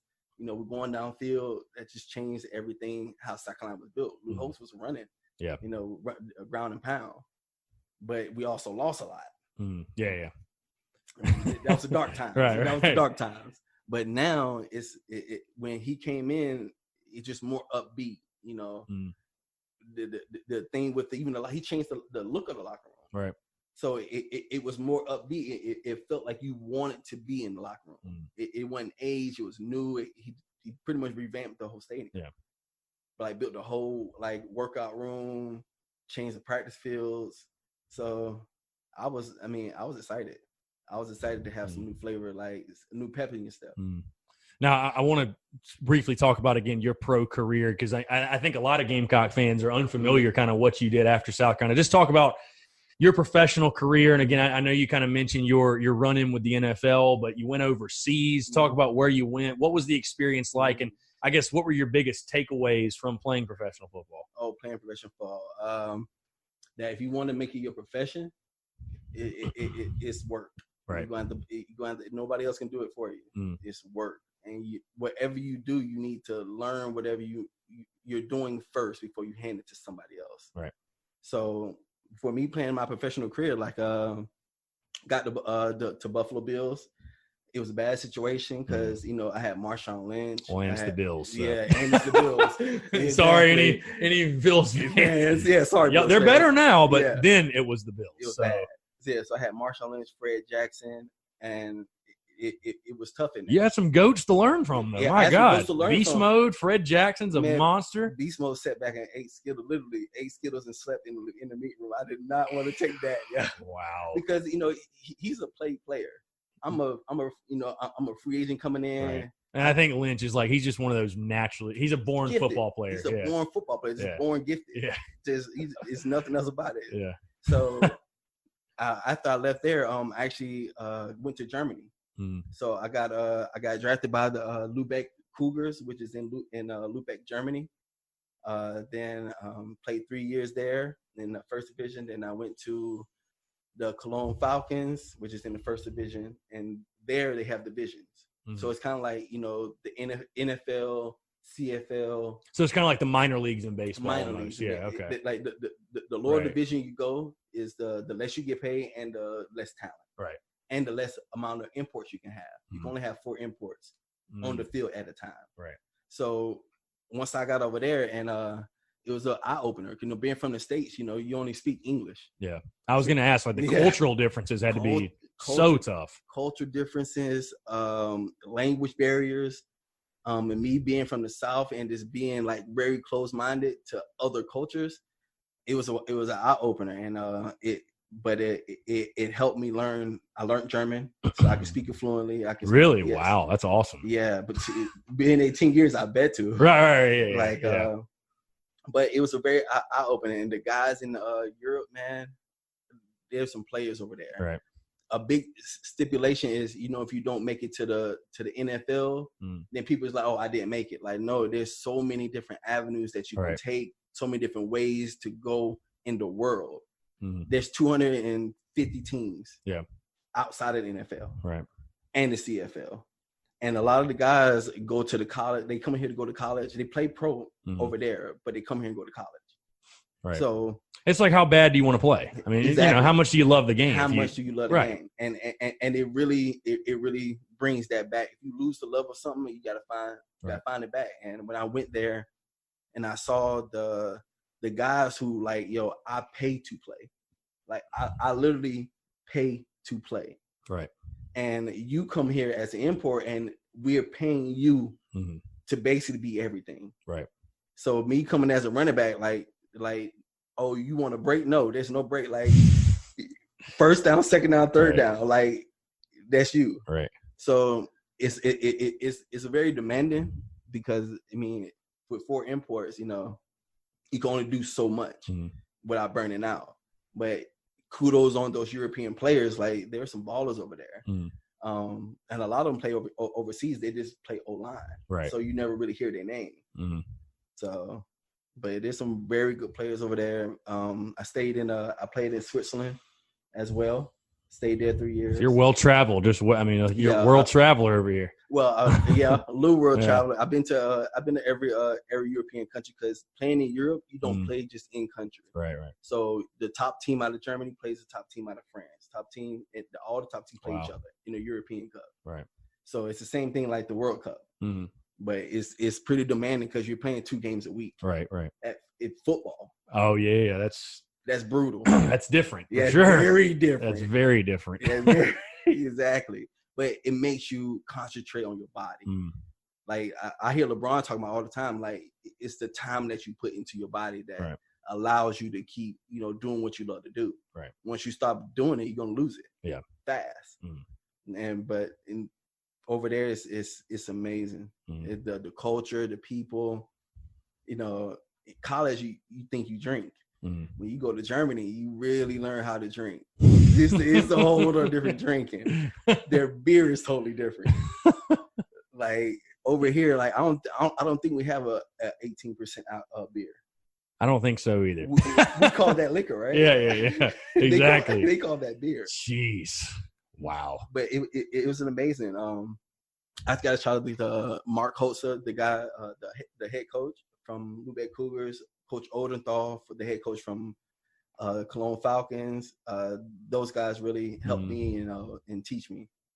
For sure. Yeah, and kudos to the guys who own the team. They helped me with speaking German and getting around the countries. So it was amazing just to be able to travel to Czech Republic, to Lithuania, to Norway. Norway is amazing. Like, oh my goodness. Like, I still have dreams about Norway. But it was an amazing time. It was an amazing time, and I wish people in the States can actually. Well, now you can do it. Now you can stream the games. Right. So, but then you couldn't stream the games. So now I would want people like, hey, like if you're missing out on NFL, there's other football. There's other football to watch, and it's just as you're not going to get the skill. Because we literally grow up in the States, either you grow up in baseball, basketball, football, now soccer. So over there, they just getting into football, but they still have the talent, still have the speed. For sure. Well, yeah, Mike, I want to ask you. You were just at the facility, obviously, Gamecocks facility. I want to ask you kind of a 2-part question. As an alum, obviously, Will Muschamp in his 5th season, and tough first week, but a big opportunity this weekend against Florida. But just overall as a whole, really, as an alum, again, the state of the program and also, the facilities. It's got to be insane for you to go to that facility and see what they, because you still you go by the old proving grounds over there, but to see the upgrades and enhancements to Williams-Brice, the area around the stadium, the practice field, the indoor, the ops building, like that's got to be, I bet. It's because, I've talked to tons of players just about, what it was like in the meeting rooms and in the bubble. And just all that. It's got to be wild to see. It's wild to see. I'm glad that they how about your former teammate, Rod Wilson, over there coaching? I love it. Rod's over there. Yeah, I love it. Yeah. So, and it keeps me more being familiar because with all the coaching, changes and player changes, it keeps me, I know somebody there. Yeah. And I feel that that's a big thing with USC. You have to have old players and OG players to still interact with these guys because, we can teach them a lot and also they can teach us a lot. But I thought Torrey Gurley said it best, man. He said it takes a Gamecock to know a Gamecock. Yeah, exactly. There's definitely some merit to that. I definitely think so.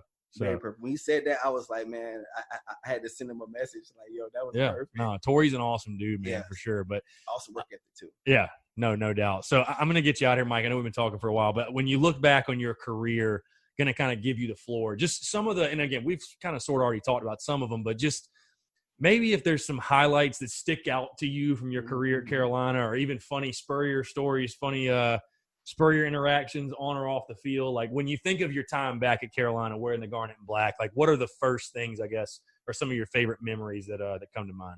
Favorite memories. One of my favorite memories is actually we was going into the stadium, so it was our first time going into media day. Okay. And what year was it? This was 2006. Okay. And we had just got signed with the Under Armour. Oh yeah, okay. And okay, gotcha. It's a total. So we walk into the locker room and all literally every color pattern of jersey and helmet was laid out on the floor, and everybody's number was like, all you just did was go get your stuff and go put it on. And I literally walked in, and Coach Spurrier was at the door, and when he saw our face walking into the door, he just turned completely red, cause he almost teared up because we were literally that. Were y'all shocked that you got it? There's no warning sign. Or there was no warning sign because we didn't know that we even signed with Under Armour. And those were fresh. Yeah, those were fresh. Yeah. Compared to the Rydell's. Yeah. So when we saw that, we was like, it was just like a kid in a candy store, your Christmas Day present. And that's one of the things I would go to bat for this man. Because if you can do that and put that much effort, into making us feel comfortable and happy, we can do that too. Another one is actually my senior game and we were playing Arkansas, and I scored a touchdown, and there was this kid that was in the I think his name was Sven, that was in the first row. And I scored a touchdown, and he tried to throw the ball to the ref, and I threw it to the kid, and the kid caught it, but the ref went over there to get it from the kid. I'm like, man, we got so many balls. You were doing it for Cam Newton. Yeah, that was you. Yeah, but I did it on accident though. Yeah. The kid caught it, but I'm like that right there, and I saw how the kid was lit up. With no fees or minimums on checking and savings accounts, banking with Capital One is like the easiest decision in the history of decisions. Kind of like choosing Charles Barkley in a pickup game.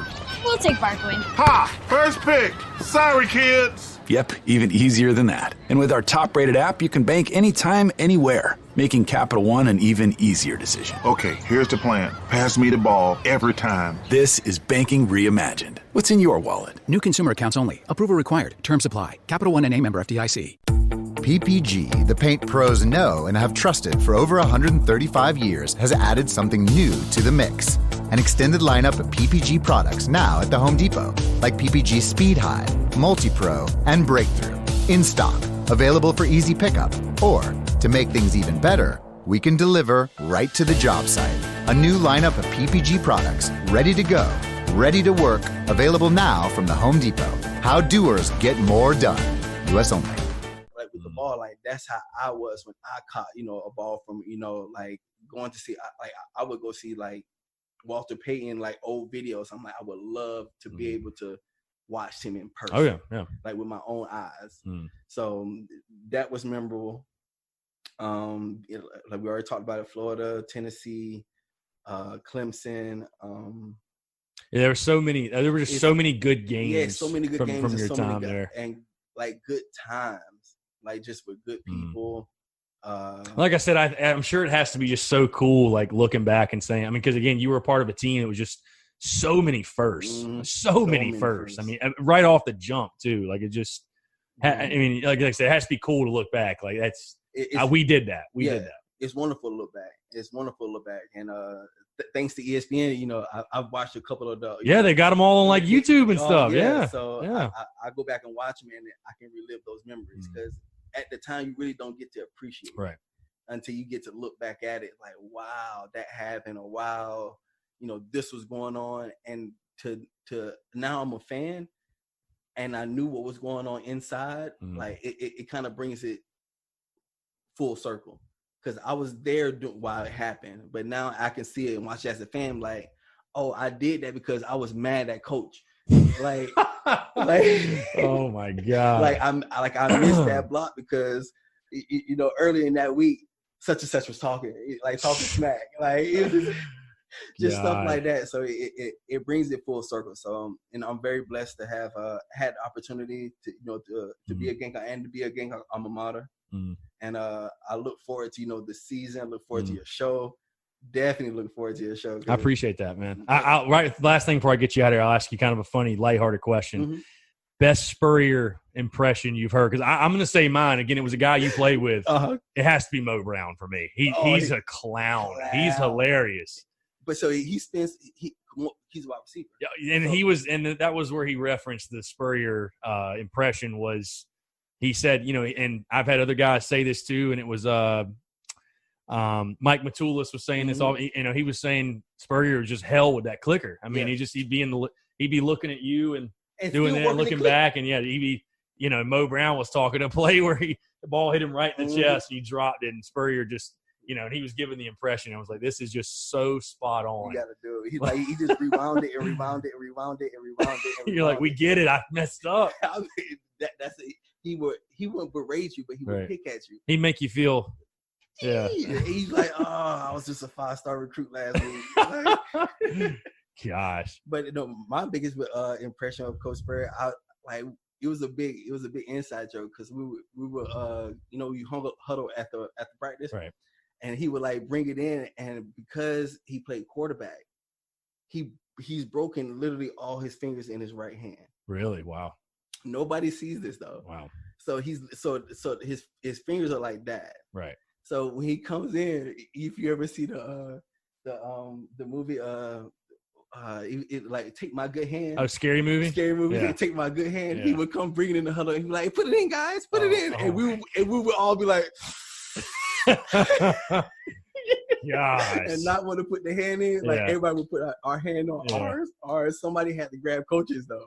It was always either who's going to take who's going to take draw the short straw on that one. It was always Sydney or me or McKinley.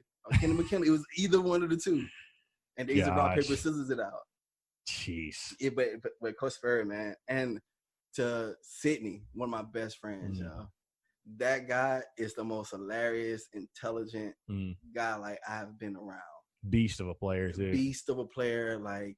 If you ever could get him on, I promise we might have to work on that. I slide you in there.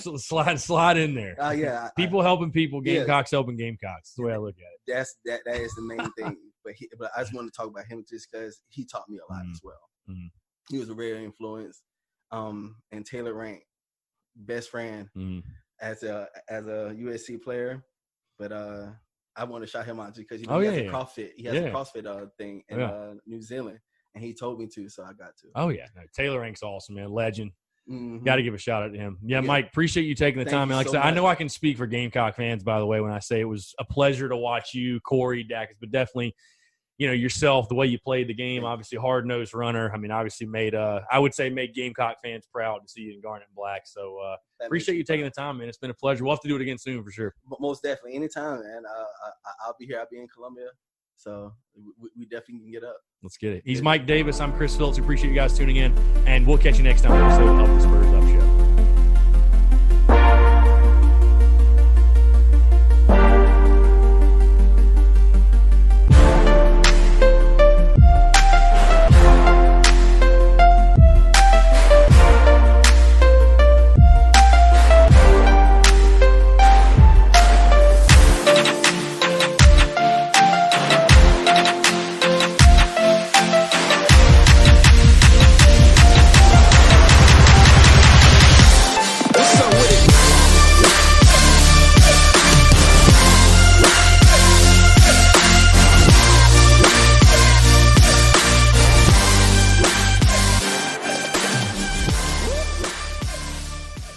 With no fees or minimums on checking and savings accounts, banking with Capital One is like the easiest decision in the history of decisions. Kind of like choosing Charles Barkley in a pickup game. We'll take Barkley. Ha! First pick. Sorry, kids. Yep, even easier than that. And with our top-rated app, you can bank anytime, anywhere, making Capital One an even easier decision. Okay, here's the plan. Pass me the ball every time. This is banking reimagined. What's in your wallet? New consumer accounts only. Approval required. Terms apply. Capital One NA, member FDIC.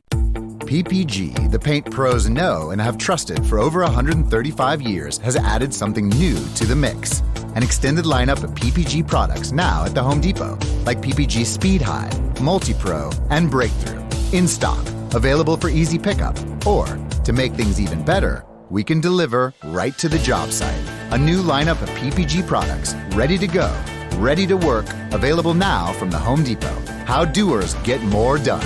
U.S. only.